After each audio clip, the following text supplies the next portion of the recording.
Good afternoon, Grammy San here. I'm ready to make the apple pie for Thanksgiving dinner. I've got the apples measured and cut up. They were frozen and now they're thawed. And I have the top and bottom pie crust that I had made from scratch. And that's ready to be rolled out now. It's my rolling pin. I've got some parchment paper that works really well for rolling out the crust. And I mixed a cup and a half of sugar because it's a 10-inch pie. And that's mixed in with a teaspoon and a half of cinnamon. And I'm going to add butter, little slices of butter around on the inside when I have the pie in the crust, when I have the apples in the crust. And I thought I'd just pour maybe a couple of tablespoons of maple syrup on it, just a very small amount on top of the apples, just sort of sprinkle it around.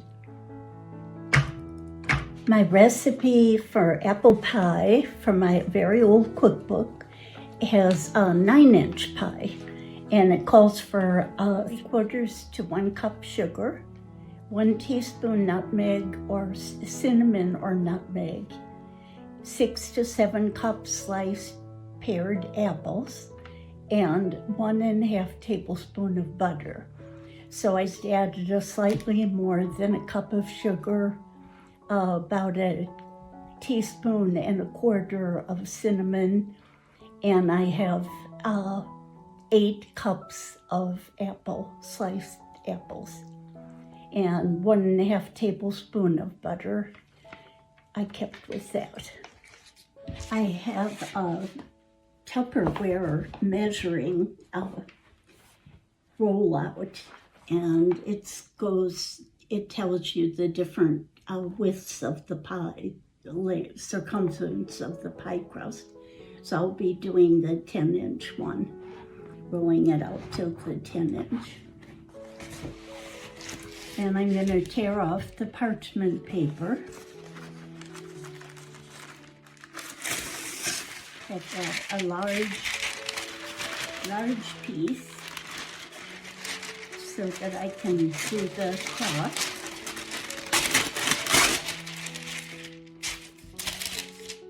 Now we have the parchment paper, two layers of ready to put the dough in between and roll out the bottom crust. You can see when I lay the pie crust pie pan on the circles that it's going to have to be quite a bit larger than the circumference here. So I would say out to at least the second to the largest circle.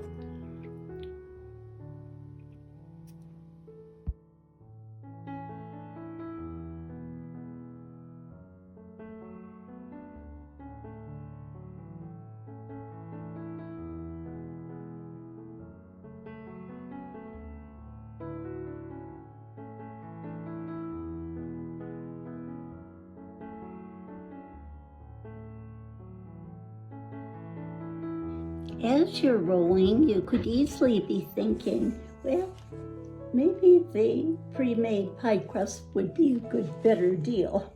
But at least once try making your own, please, because people just rave at the difference in the tenderness and flakiness of the crust.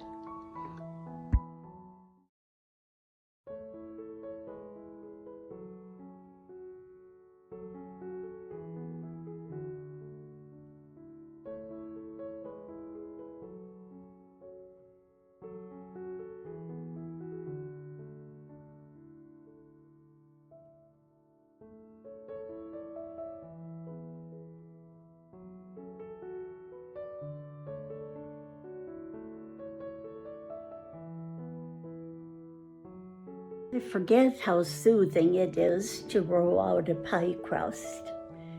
And if it's quiet and, or people, if they are around, understand you're trying something new, or you just need the real quietness, it's so peaceful and soothing. Now I'm gently peeling off the top crust of the parchment paper for the crust.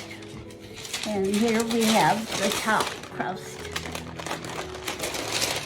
And my oven is hot. It's 425.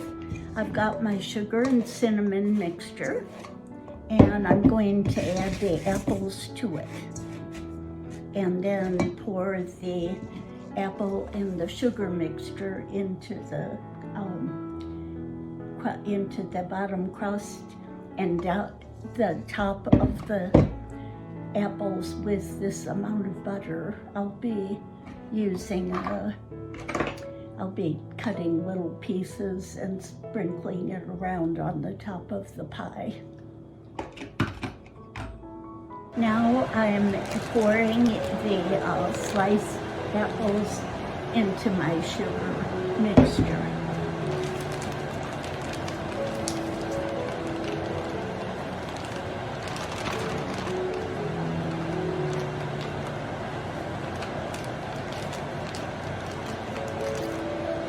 And I think what I'll do is just pour a little bit of maple syrup, maybe about a tablespoon of maple syrup. I haven't done that before, but it sounds sort of good.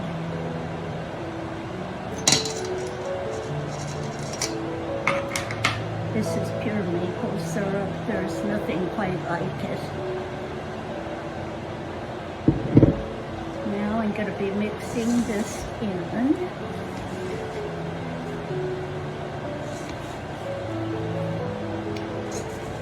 And I have a wooden spoon that I really like better for mixing.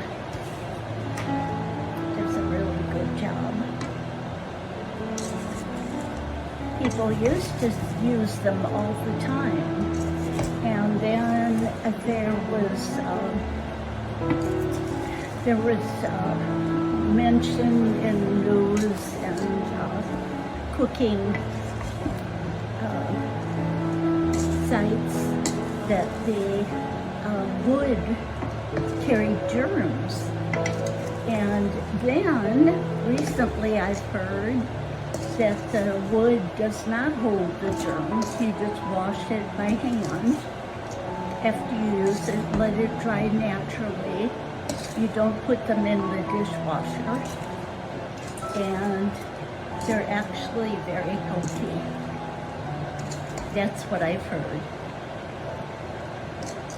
I pay attention to the news to see what I can learn, but we each make our own choices.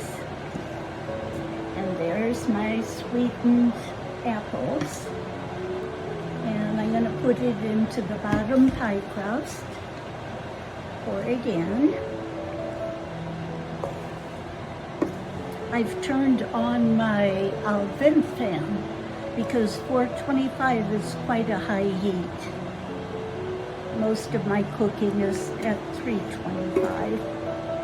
But pies need to have that heat. Now I'll use my spatula.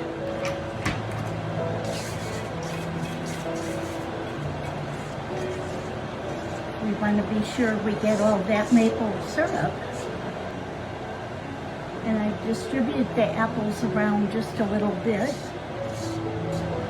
Make sure they're distributed evenly.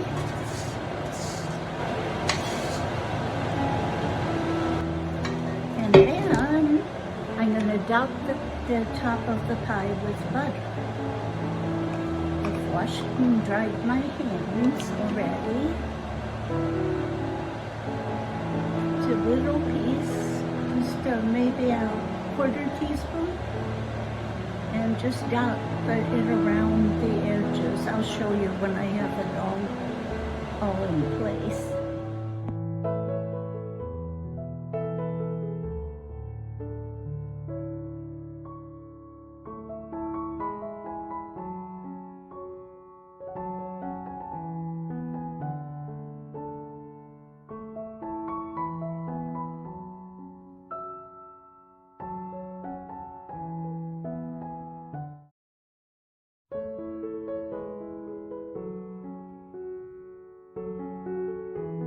Now there's my pie in the oven with its crust all protected from the heat, the edges of the crust.